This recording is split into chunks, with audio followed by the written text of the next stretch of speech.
Hello.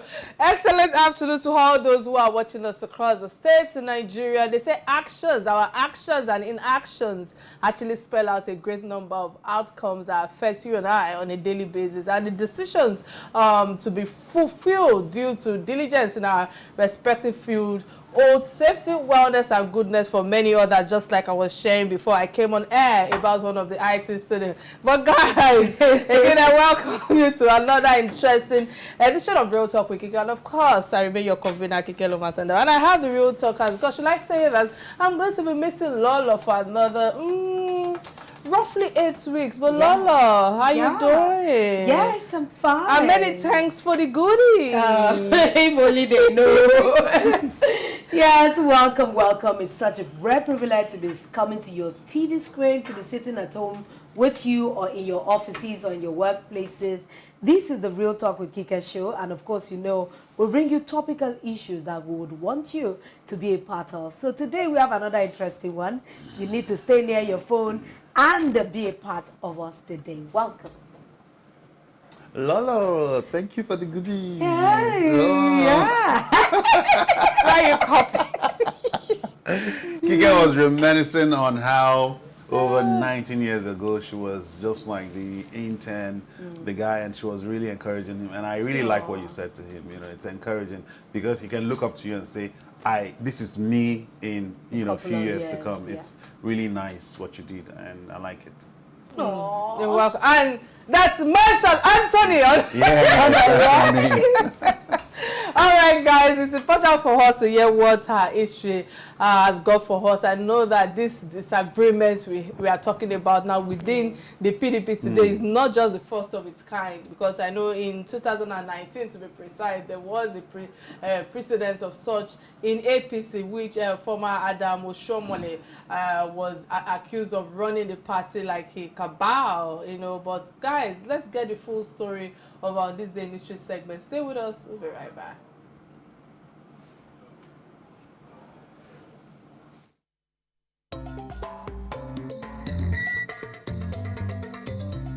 All Progressives Congress, APC, the ruling party, was at war with itself over the method to adopt in the election of its candidates for the next year's general election. At the center of the battle is the national chairman of the APC, Comrade Adams Oshiomhole, who is being accused of running the party like a cabal. Whereas Oshiomhole is rooting for direct primaries, the governors and state chairmen of the party are insisting on indirect method. But in a statement 24 hours after the acting National Public Secretary of the party, Yekini Nabena, countered the NEC resolution and stated that the National Working Committee, NWC, of the party had directed that all primaries must be by direct method. Responding, the party chairman in all the 36 state chapters and the FCT threatened to pass a vote of no confidence in the Oshiomhole-led NWC over the decision to adopt direct primaries for the 2019 general elections.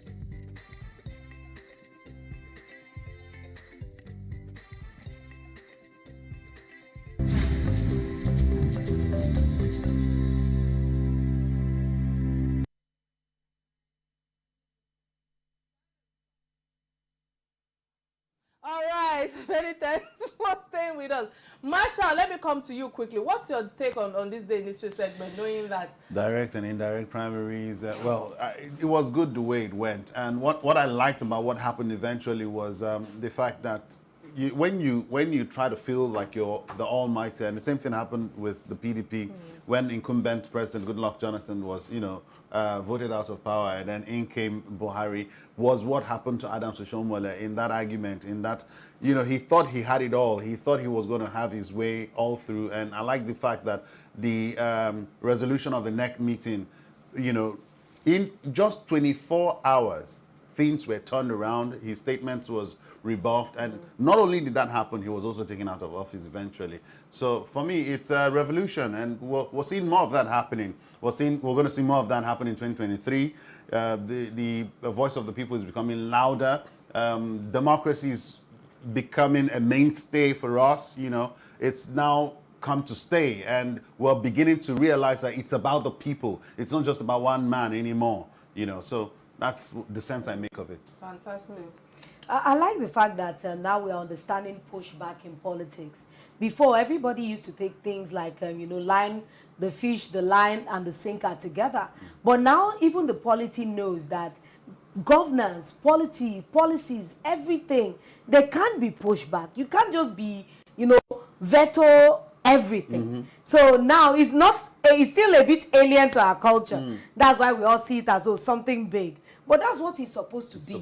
We'd agree to disagree, we disagree to agree, so that the common purpose can stand. And that's what happened, and we're seeing it again. I don't see it as anything different. I just see the fact that people are beginning to live up to, what is supposed to be. It's supposed to be an exciting thing, really. All right, I think you guys have said it all. What's important for me is the fact that democracy have come to stay. It's gone beyond the just one person dictating the tune. As much as I still feel that there are still some certain godfathers that still dictate the tune. Guys, let's be real out there. And more importantly, I feel that quite a number of technocrats are not coming out to say that they want to join politics because of a lot of dirty ills that happens there and the likes and all of that. But hey, issue is reminding us of what transpired during Adam Oshomole's time. That is the reason why I keep telling people that we will not take anything out of this world when we go, but our legacy will speak for us, and I hope that other people can take a cue from this and act better going forward. So quickly, I will go on a quick break and get a message from our sponsors. Please stay with us. We'll be right back.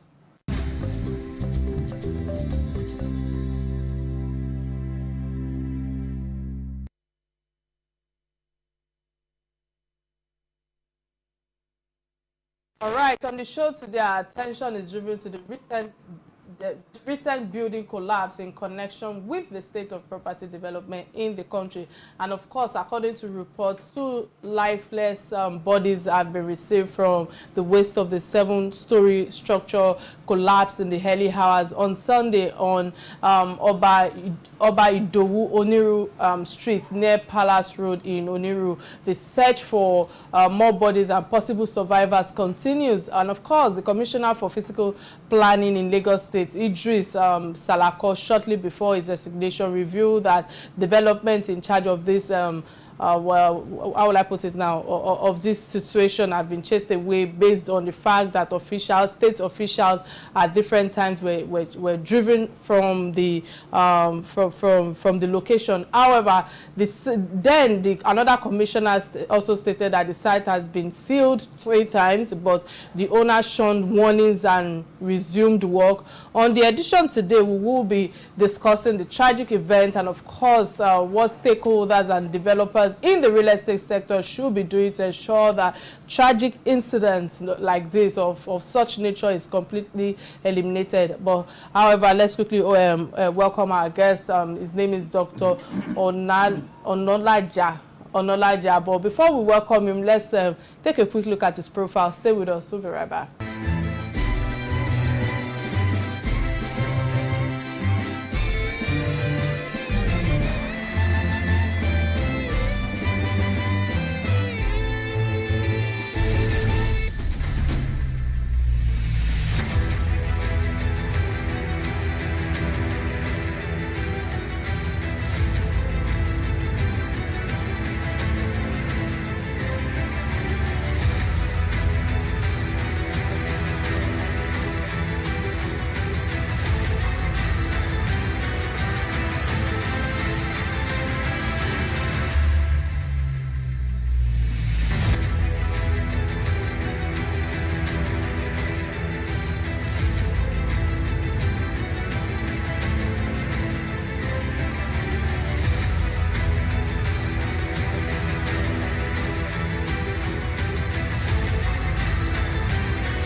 All right, welcome to the show, Dr. Onolaja. It's a pleasure to have you on the show today. How are you doing today, sir? Many thanks for connecting with us via our virtual lines. I know that it's a busy one for you at your hand, but how are you doing today? Yeah, I'm doing so great. Thank you so very much for having me. Good afternoon, everyone, wherever you are listening to us from.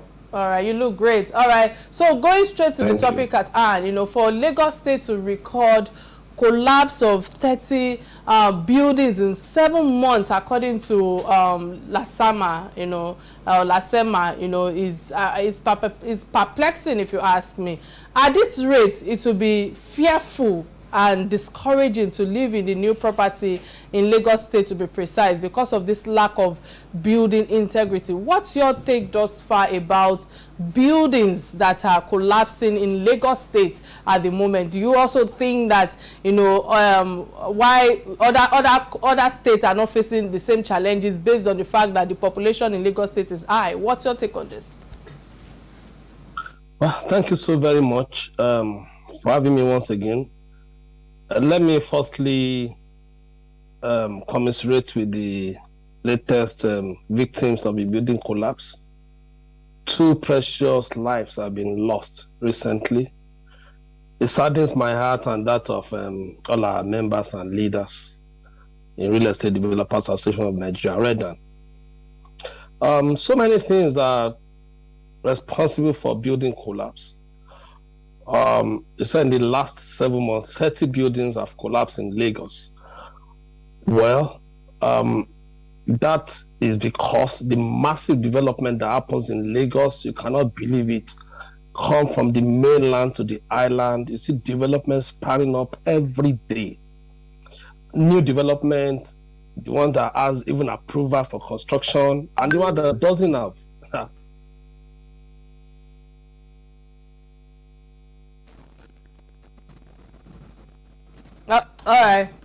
All right, while we are still trying to reconnect to our guest, you know, please, let's banter on this a little bit. You know, it's just unfortunate. I just feel that, you know, you heard what he just said, that the rapid buildings that occurs in Lagos from mainland to the highland, you know, is alarming. And I feel that maybe sometimes even the approval process, some people might not even wait for approval process, hence the reason why they are using inferior materials and the likes and all of that stands to be corrected. But quickly, you know, it's something that we need to worry about, because Lagos is the commercial center of the entire nation, really, of Nigeria, and that means a lot of people. Okay, I understand that we've been able to reconnect our guests. Hello, are you there, sir? Develops, that build properties all over Lagos. The man-o-man syndromes wouldn't allow the government to work and do its job responsibly.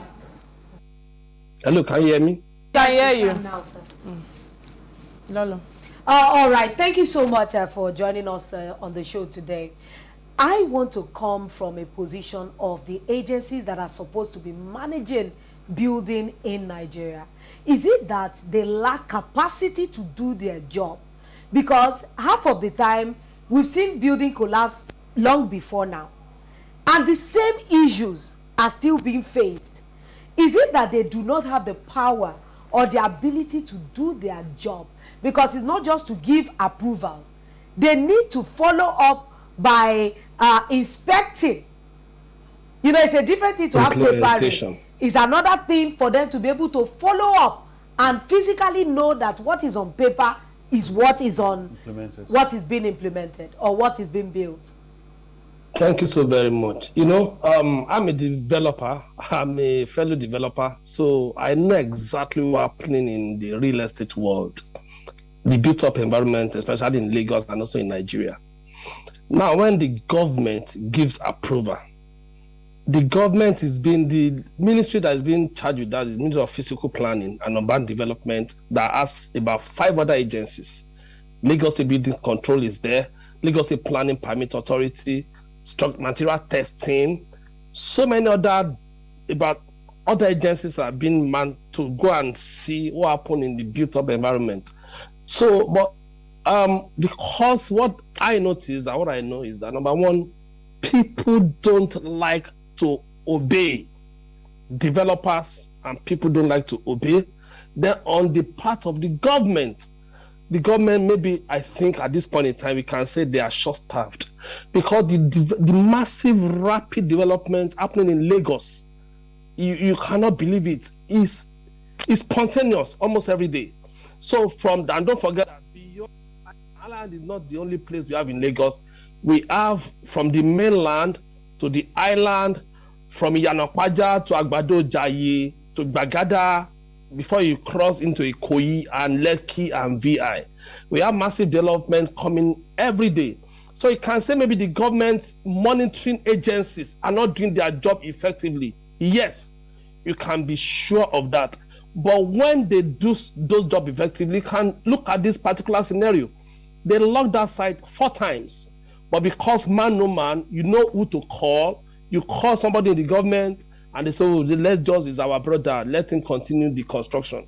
That means that particular person has sabotaged the effort of the government in making sure that particular structure was done properly.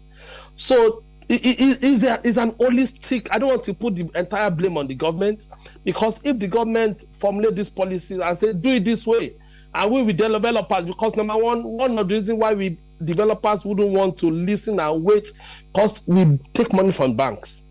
Bank loan, the agency will tell you it takes so while for you to get your approval, maybe 6 months, 1 year. But as a developer, you're looking, I have loans to pay. 6 months, 1 year is too long. Before you know, they moved to site, they started construction while the approval was still being processed. So the government would have done with the approval, bam, and say, go ahead. Before you know, the developer is building because he has loan to pay. He collected this money to finance this project from the bank. And that is why the government must ensure there's strict compliance and enforcement on the built-up environment. I think the government needs to do more. They are short-staffed. They need to recruit more people into the physical planning department, the enforcement unit, and send them across. And what the government has done, kudos to the immediate part Commissioner for Physical Planning, Dr. Idris Alako, did a fantastic job. I can tell you authoritatively, because he has a close tie with Redan, which I lead in Lagos Real Estate Developers Association of Nigeria. And don't forget, it's not every developer that are members of Redan. These particular ones that have been collapsing, even the one that collapsed in Ikoyi and VI, are not members of Redan. So what the government can do, I've spoken in other platforms severally, is that the government needs most of these people to come under an umbrella. If they come under an umbrella, you can track them. It's just a call or a letter to Redan, give me the address and the mail or number or so of this developer. We supply everything to you. It makes the job of the government very easy, even in enforcement. So because it's so big, the real estate sector is big. It's the biggest in Nigeria. Lagos real estate sector is the biggest in Nigeria because we see construction coming out every day. And you have different agencies that are supposed to do this job. They are doing it. Maybe they are not doing enough. But bottom line is, even we as developers, individuals, we refuse to obey the law.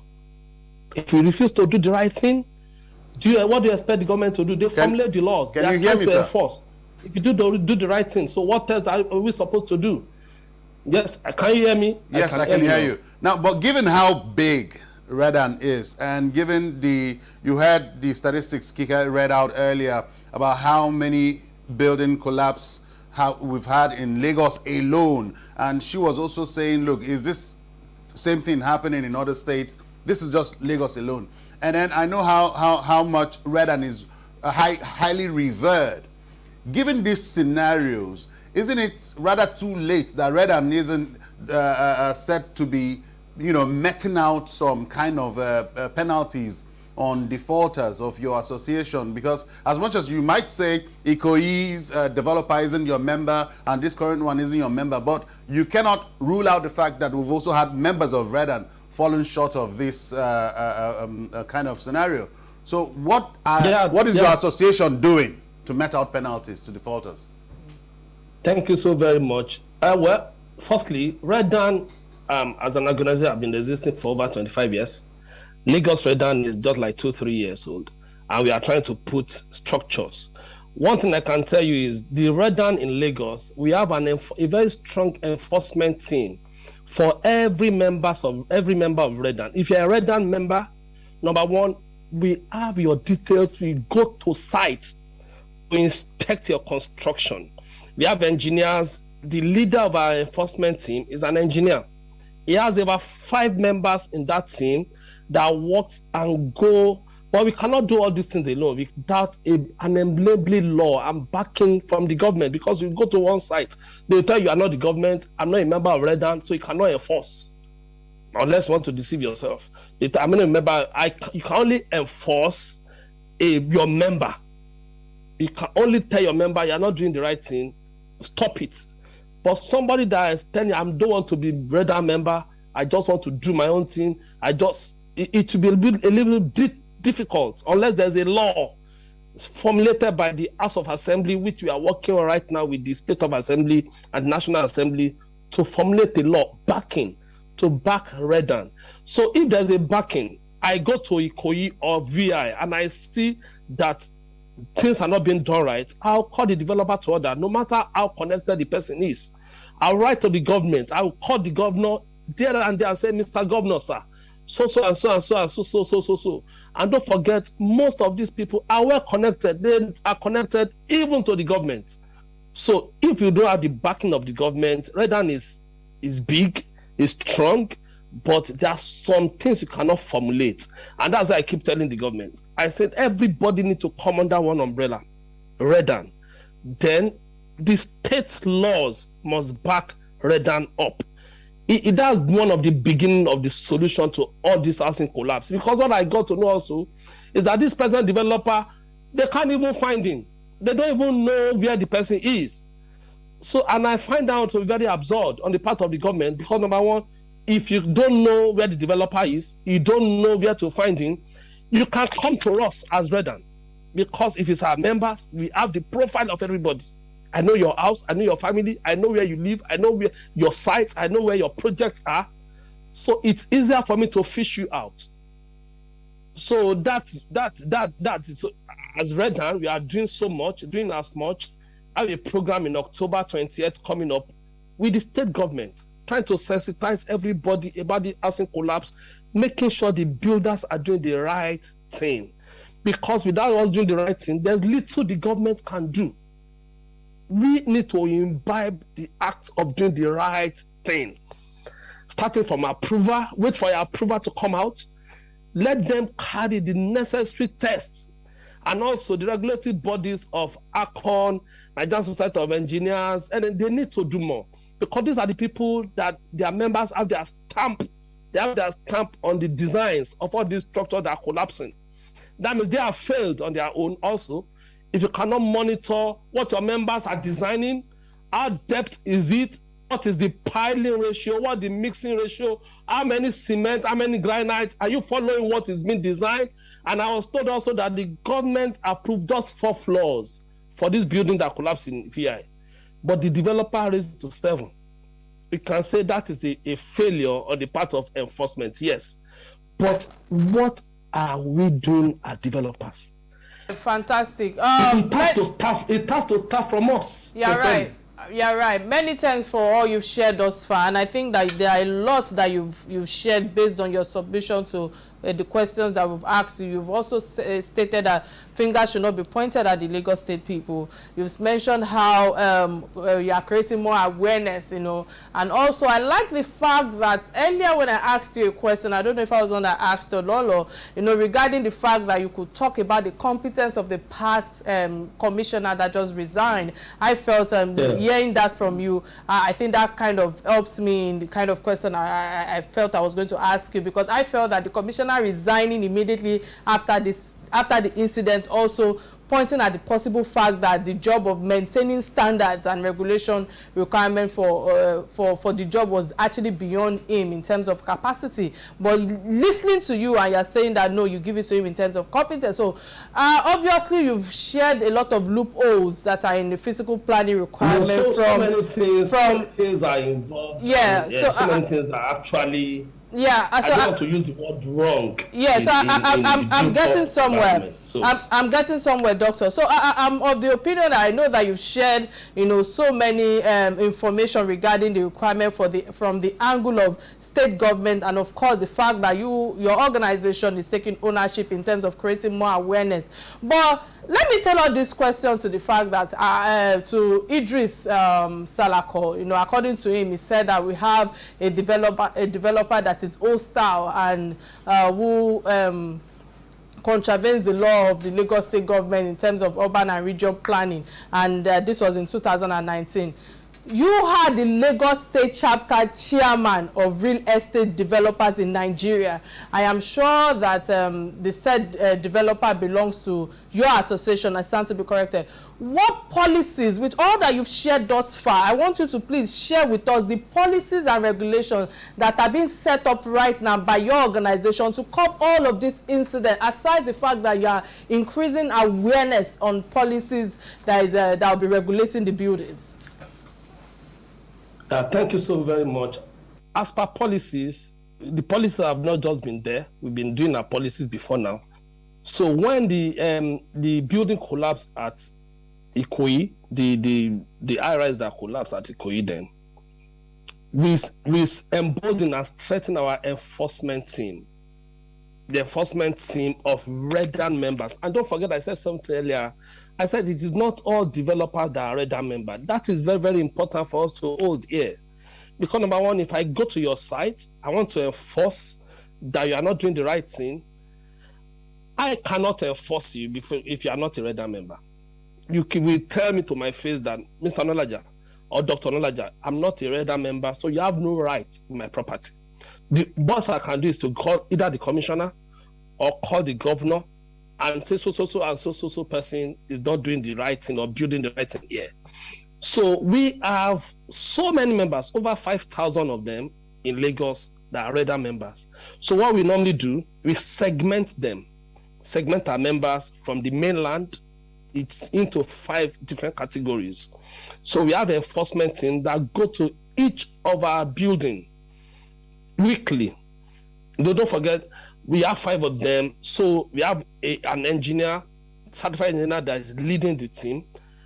But we need enforcement and collaboration with the government, because when you go to a building under construction, for instance, you want to lock it as Redan, you need the backup by the police or the government. You cannot do this thing alone.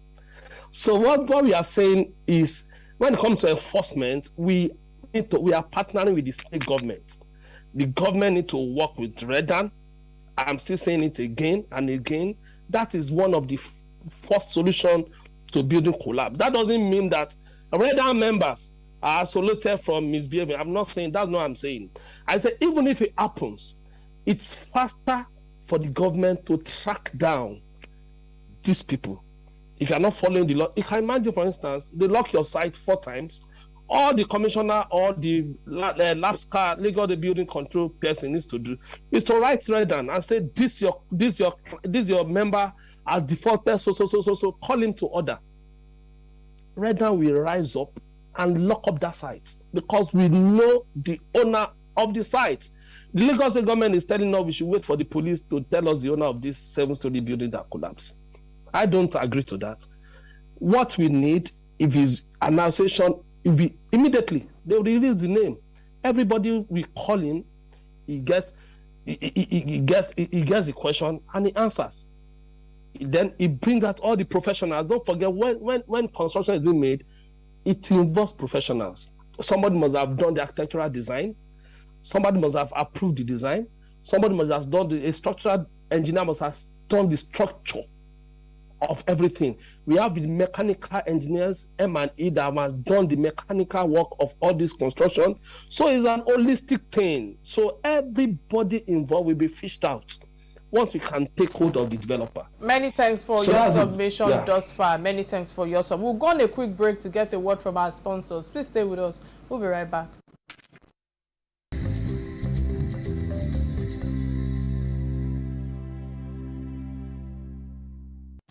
All right, many thanks for staying with us. In case you just joined this show, today's conversation is about the rise of building collapse in Lagos State, and of course the records holds that 30 structures have collapsed in 7 months in Lagos State alone, and of course the recent Oniru building collapse for frontliners is our discussion today. And we have been having the real talk with Dr. Bamidele Onolaja, and I must say that it's the chairman of Lagos chapter of the Developers Association of Nigeria, and I must say that his submission thus far have been very eye-opening and all of that. Doctor, many thanks for all that you've shared. But before we go further, let me quickly open our phone lines. For those who are listening to us right now, remember you can be part of this conversation by calling the studio number 080-988-77400. And remember, we're streaming live on Facebook, YouTube page, both on Real Talk with Kike platform and of course on Silverbird platform. If you want to share your comments, your experience,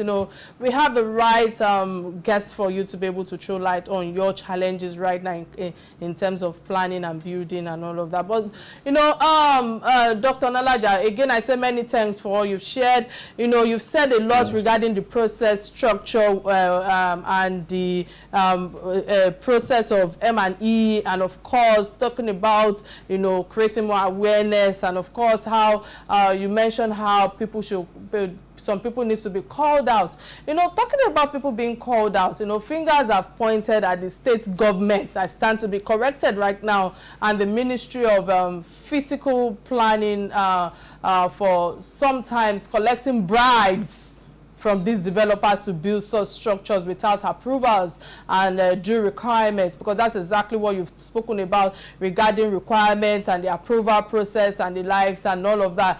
How have this allegation begun or have been handled? Will I say, how is your association dealing with quack developers? Well, thank you so very much. Let me start from the rear. You said bribe have been, number one, corruption is everywhere, but I can tell you authoritatively, I've never given bribe to any state government official. I've always led by example. I've done the very right thing. So I cannot foresee there's bribe being given to any state government, especially from the Ministry of Physical Planning and Urban Development. I know almost everybody there. So I'm not sure. When they come to your site, actually, that doesn't mean that some developers may not want to give them some tips or bribe them. They lock up the site. And naturally, what a developer does, once they lock up your site, you want to open the site and start construction.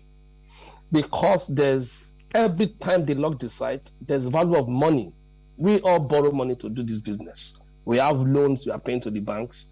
We have so many huge loan debts that we know to clear off. The faster you finish your construction and sell it off, the better for you to settle the bank. So immediately the fiscal planning comes either from LASBCA, the Lagos State Building Control, or the planning permit is another agency of government, or even material testing, another agency of government comes around, or even the commissioner leads the proceeding himself. They comes around. The first thing is, how do I open this site? And that's what I'm saying. Once they lock your site, the best thing you should do is to make sure that you see the reason why they lock it and try to do the right thing. Because nobody will just jump on your site and lock your site without doing the right thing. Nobody's a madman.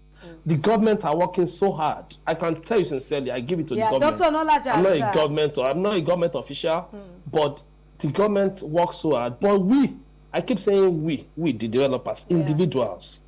What are we done to help the government? I want to take a little quick departure from even the government and maybe the developers themselves. I want to look at the standard of building materials. Sometimes some of these things might actually not be the fault of either of the developer or the government. We have seen a lot of products in the market that are substandard. How are they ensuring that maybe standards organization are testing some of these? I know that there's a ministry under the Lagos State building that tests material. Yeah, material because testing, sometimes it's not even about anything, it's about the product. that is being used, are there enough? Do you consider the standard of these products that we get either cement? I've seen people pack sand from the side of the road to build houses. I have seen some, and I'm wondering that is it every type of sand you can use to mix cement and build a building? So some of these things, how are they? How do you think your agency or your organization can ensure that we have better standard of products that are being used, even to wiring? Yeah, correct. You have a point. That's very true. Thank you so very much for that wonderful question. Now, the Standard Organization of Nigeria is being mandated by the government to test all materials, building materials, electricals, everything, before it's being used. Now, also, you are very correct by saying some of these collapses might not even be the fault of the government or the developer. It might be the standard of the materials.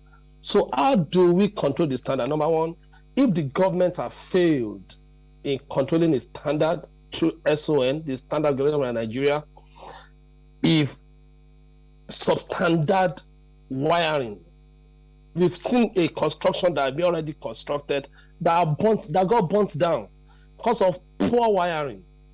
The wire was poorly, the wire that was in use was substandard. So who monitors that? SON. Then also, that's where also the professionals I mentioned earlier, I said there are professional bodies guiding all these people, that the engineers, that the M&Es, like the architects, they are professionals that govern them. I want to advise them, if they are listening to me right now, that they should form a very strong enforcement body and go around, especially once a building is from 4-story building above. It's rare for you to see like a story building collapse. That means a 1 and up. But when it comes to 3, 4, 5, 6, 7, 8 to 10, there must be more enforcement, monitoring, and everything on the part of the government, the part of the Developers Association, that's Redan, and also on the part of the professional bodies. In fact, on part of the professional body first, because these people that are doing this thing, and Standard of Nigeria, if they are failed in their duty, then it's high time they tell us so that we can know exactly what to do. Because everybody, that's why it's very difficult for you to single out a developer or the government. That's why I say it's all encompassing.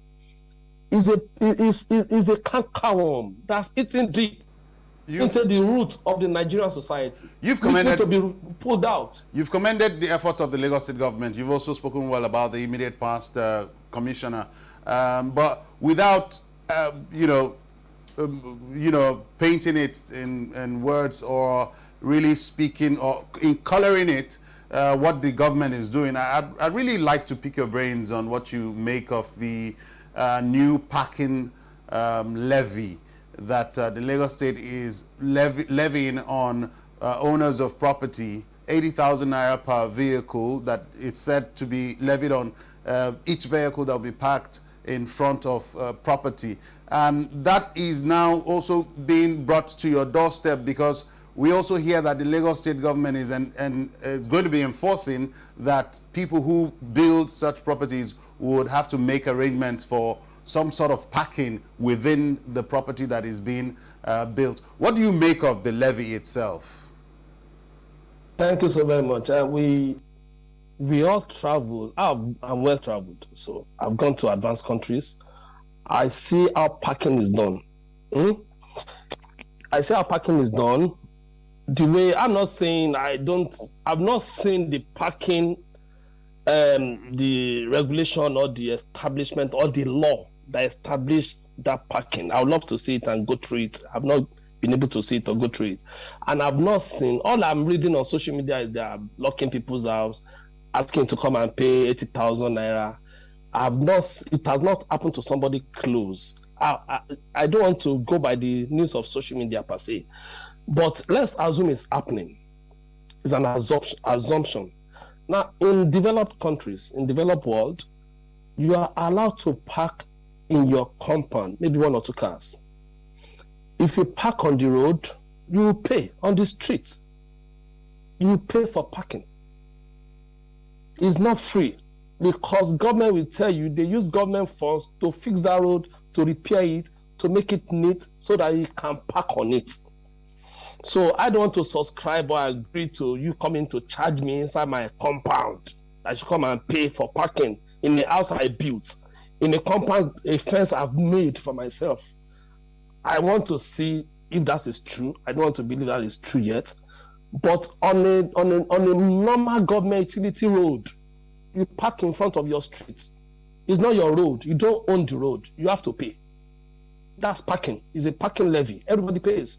If you, in fact, they won't even talk to you. And in the United States, for instance, or even in UK, you will meet a ticket on your car. They will put the ticket there. They don't need to talk to you. They don't need to see you. All right, you sir. You shared it on the road, on the government utility road that the government constructed. But inside your house, can you hear me? House that you built, can you hear me? I don't agree that should be done. All right, many thanks. We are running out of time, and of course, the technical director have been running commentary in my ears. So quickly, sir, I don't know if you can give your submission on this question in 1 minute. Are you you are the owner and director or managing director of Revolutionary Property Plus? Revolution Plus in Nigeria, and I must say, great job that you are doing in the real estate sector. Like I shared with my co-host before we came on air, that it's not easy being an entrepreneur in Nigeria, because ease of doing business is on another level that I really don't want us going into right now. But with all that you've shared thus far, what are your recommendations on the lapses and if it's possible, addressing them in your own opinion, outside you being the chairman of so chapter and your relationship with the Lagos State government?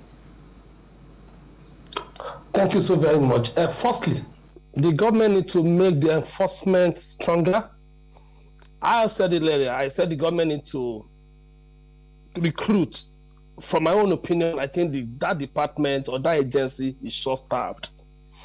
So, because number one, from Alagbado to Ijaye to Ojokoro to Yanopaja, before you get to Lekki and Koya and VI, massive construction works happen every day that you cannot have power over. But when you have, and what government has done, what the physical planning have done, they have zones. They've zonalized it. Every local government have its own zone. So maybe they should put more people in those zones for enforcement. If they lock your site, don't open it. If they have to put police there, they should put police. Don't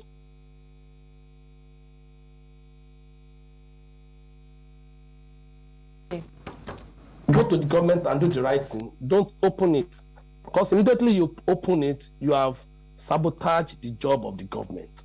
Then also, we developers and individuals, Nigerians, let's learn to do the right thing. It's important. Government can only formulate, but it is our duty to make sure we work by the law. They lock your site 4 times, you are opening it 4 times. All right, many thanks, Dr. Bamidele Onolaja. Many thanks for all that you've shared thus far. It's been eye-opening, and I must say thank you for honoring the invites. It's been an interesting time with you on Real Talk with Kike show today. Apologies that I have to interrupt your time out of the country. But before we let you go, sir, there's this part that we call trending stories that affect us, that bind us as Nigerians. And the first trending story that caught our attention is that of the exodus, how will I put it now, the doctors and the nurses from Nigeria that now are beginning to leave. Maybe the health sector is now very worsening and all of that. But Masha, let me come to you quickly. What's your take on this? I know we've discussed it back and forth on this platform. As at April, it was said that 9,000 doctors had left just within this year, and we are said to be deficient in over 315,000 medical workers. That is how much we are deficient in healthcare workers. And you said are beginning to Doctors have always been leaving. And you see, Kike, you sit here every day, you come here and you lament on how it is not easy to be an entrepreneur. It is not even easy, even if it's not just an entrepreneur, being a presenter or a talk show host, to get a resource person, get the materials together, and then get the funds to run this show. It isn't easy, and the government isn't making it any easy. And then on top of it all, you'll soon hear that resident doctors are going on strike. You'll soon hear that some health workers are going on strike, nurses are going on strike. It is the ease of doing business. It is the lapses that the government has allowed to, befall become a us. culture. Yes. You see, that's why these guys would always go to where their services are highly appreciated. There was a time I heard in Canada that doctors went on strike saying that they were paid too much.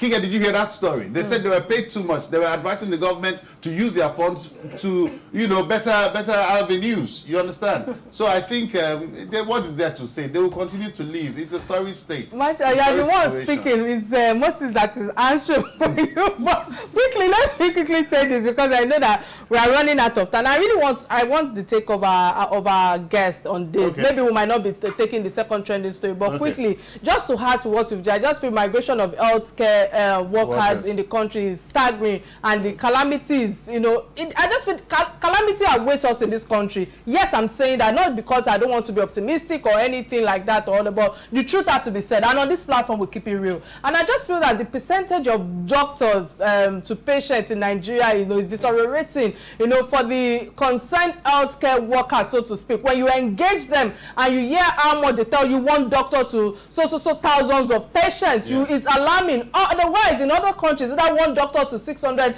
patients and all of that. So it's unfortunate. It's a fight between the oaths that they have taken, if you ask me, that they took, and the standing pride of being a healthcare practitioner in Nigeria. So in this area, if you ask me, just to add to what you said, I just feel that I don't think the government can impose policies, sanction and regulation against people that want to migrate or that want to leave the country. And what I feel that the government should be doing right now is the fact that they need to dialogue. They need to engage those who are concerned in this stakeholders industry. Or if not, the grievances are yet to be settled, if you ask me. I don't want to go into ASU right now. Let me concentrate on the healthcare sector. But I just feel that more importantly, the welfare and working incentive of healthcare workers should be seriously upgraded to international standards, and their pay levels. Hence the reason why we are going through all of these challenges. Hence the reason why you see that all the nurses and doctors are leaving the country to say that they want to go to another country to start a greener pasture where their payment is better, is higher. So my own rationale over this about healthcare providers, that we agree that the nurses and doctors that they are not staying in the system anymore. They want to go to another place and the likes and all of that. But what can the government do in terms of the average nurses or doctors, in terms of their welfare, that their other counterparts are enjoying the big perks outside the country? And can I say this, can we actually normalize incentive in terms of tips? In abroad, when you travel abroad, there are some, when you go and eat, for instance, at a restaurant or something, it is a normal culture to give tips. Sometimes you want to give these nurses tips and all of that. They are hiding. Why are we hiding? If they did a better job, appreciate them and give them incentive. Quickly, sir, let me come to you, Dr. Nolaja. What's your take on this trending story? Well, it's a sorry state, very, very sad state. And it's not only the doctors. So many professionals are leaving the country. Not only the doctors and the nurses. And they say health is wealth. If people are not healthy, they cannot have the desire to even spend the wealth. So my only concern and my advice to the government is that they should do more. They need to do more. The Ministry of Health needs to do more. And moreover, we might not have a uniform salary or productivity scale for all the doctors and nurses. So as per the one that's senior, so make it so that some people can even stay. No matter, even you pay them 10 million per month, 20 million per month, some people will still go. They will tell you Nigeria is not good. It's not about the money. But for instance, but my own advice is still make the average people, let them feel good. Let them at least give them cars, give them house loan, give them car loans, give them some basic necessity of life so that they can at least stay and our country and the health sector can be better. That's my own take. Fantastic submission right there. And I must say many thanks again for being on the platform today. Indeed, we had an awesome show courtesy you, our guest, Dr. Nolaja. So continue to enjoy your stay in, I don't want to reveal that, maybe. It's not a stay, just a few day walk. I'm back weekend. I'm back just in 2 days. So okay, fantastic. Nigeria is my home. We are not going anywhere. We are staying in Nigeria to make it better. Okay, nice one there. I like the patriotism in him. All right, many thanks again. And to my co-host, many thanks for keeping it real. And from today, we will be missing Lolo till she returns in 8 weeks. Yeah. Bye for now. My name is Miss Kike.